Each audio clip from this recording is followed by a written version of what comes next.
l'événement commence le dimanche 8 septembre, dans le milieu de l'après-midi, avec de fortes précipitations qui engendrent un ruissellement important et une montée des eaux dans les cours d'eau. On est descendu rapidement pour mettre quelques affaires à l'abri, lorsque d'un coup la porte a cédé. Nous sommes retrouvés emportés violemment dans les garages plaqués au mur, sans lumière bien sûr. Donc ça a été une grosse panique. On ne voyait plus rien, on ne voyait que de l'eau.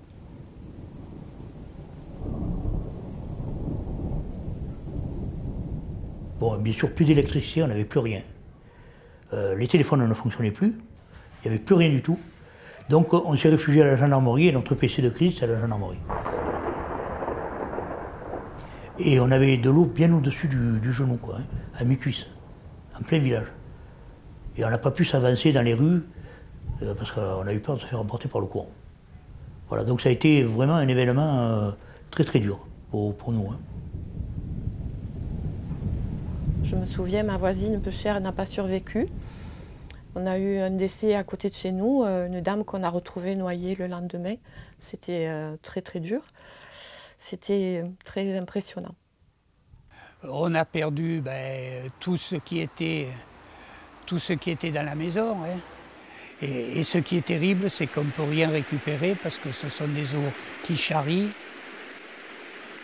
Et 24 heures après, c'est l'infection. Hein. Et la seule solution, c'est tout prendre et puis tout évacuer à la décharge.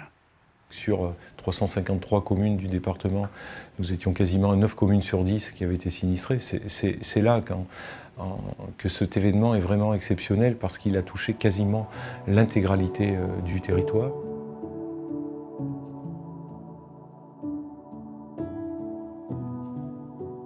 Alors les premières actions, évidemment, c'était des actions de secours d'urgence. Hein.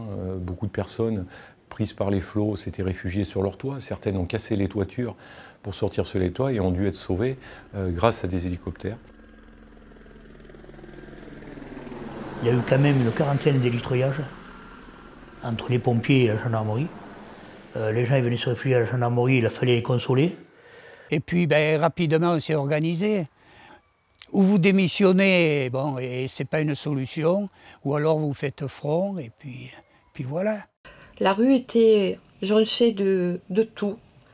Heureusement, les villageois, on s'est tenu la main et on a commencé par le bas de la rue, et puis on a remonté et on s'est aidés. Il y a eu une entraide extraordinaire.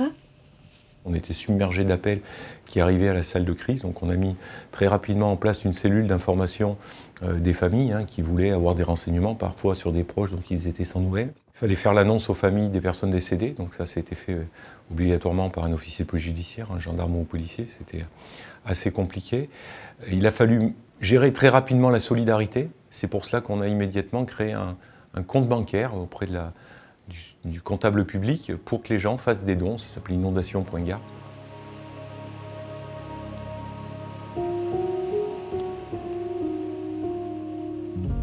Première action, il a fallu exproprier les gens qui étaient au bord du Gardon, les maisons qui étaient construites au bord du Gardon, qui étaient souvent construites sans autorisation. Voilà. Donc il a fallu démolir ces maisons.